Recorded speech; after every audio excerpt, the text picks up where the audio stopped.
So what should you do if you have a miscarriage, if you're currently having a miscarriage? Nobody wants to think about this. Everybody's really hopeful and things like, well, I don't need to know what to do because I'm going to stay pregnant. But the reality is that about 1 in 4 pregnancies will end in miscarriage. But the reality is knowing what to do and having some basic foundational knowledge about it can take some of the fear away from it, even though it's devastating when you have one. There's a few important things. So you can always be in contact with your doctor if you think you're having a miscarriage. Let them know and see if they want you to come in or not. Second, there can be a lot of bleeding with a lot of cramping or clotting. If you see pieces, it may be useful, depending on how far along you are, to save those.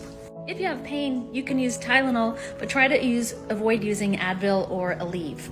No matter what you're currently using for your period, you should use pads when you're having a miscarriage.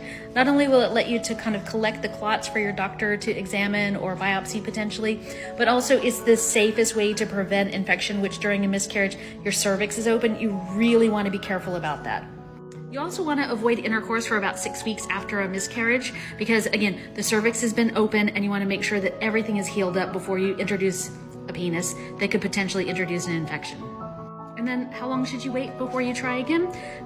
The jury is out. There's a lot of different information out there. I always recommend waiting 2 months. It allows that 6-week period to clear up and also gives you a little bit of time just to heal emotionally. One of the things I think is true is that we just don't allow couples to have a ritual or a way to grieve the loss of their child, even if that child is only 5 days old in utero or 15 weeks or 20 weeks or 30 weeks or whatever.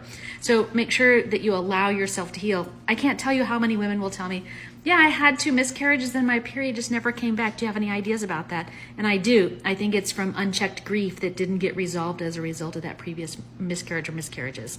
So if you're having a miscarriage, if you've had miscarriages, if you're worried about it, I'm sending you my heart. If you have questions, just leave them in the comments. I'm happy to help.